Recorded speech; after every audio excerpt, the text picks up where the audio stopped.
అన్నం వేడి అన్నంలో పసుపు పచ్చి నూనె మామూలు నూనెనా రిఫైండ్ ఆయిల్ మామూలునే కొద్దిగా కరివేపాకు తాలింపులోనే వేసాను. ఇలా వేడివేడి అన్నంలో కూడా వేస్తే పచ్చాకు వేసేసి కలిపియాలి. ఇలా ఒక మూసేయాలి. ఇలా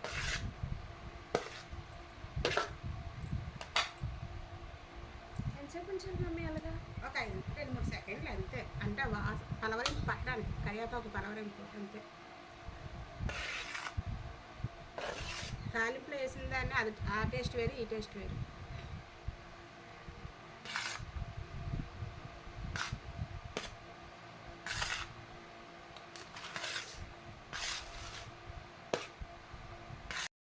దీనికి సీక్రెట్ ఆవు పొడి. పులిహోరకి తాలింపు ఇది. మినపప్పు, ఆవాలు, శనగపప్పు, కొద్దిగా జీలకర్ర తాలింపు, చెనా పలుకులు, అల్లము, పచ్చిమిర్చి, ఎండుమిర్చి, కరివేపాకు, పచ్చిమిరపకాయలు, ఎండుమిరపకాయలు, చింతపండు గుజ్జు. ఆ చింతపండు గుజ్జులు అన్నీ వేపేస్తారు. అవి వేపేసిన తర్వాత చింతపండు గుజ్జు వేస్తాను. అది నూనె వేసి వేపేసి చింతపండు గుజ్జు వేస్తాను.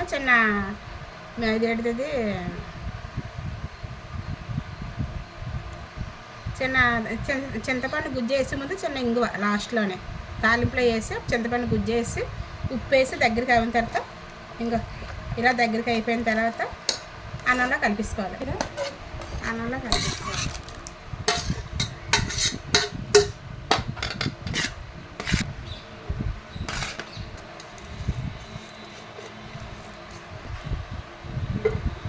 పులిహోర ఇలా చేసుకుంటే చాలా బాగుంటుంది. ఎలాంటి వాళ్ళకంటే అదే ఇష్టం లేని వాళ్ళు కూడా తింటారు ఇలా చేసుకుంటే.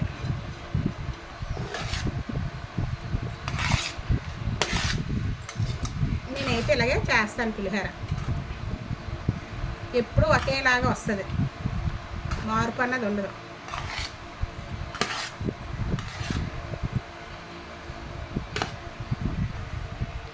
పులిహోర రెడీ. ఎలా చూడమ్మా, ఉప్పది పులుపు అన్నీ సరిపోయలేదు. ఓకే, చాలా పోతే కలుపుకోవచ్చు. ఓకే, సరిపోయా? పర్ఫెక్ట్గా వచ్చిందా? పర్ఫెక్ట్.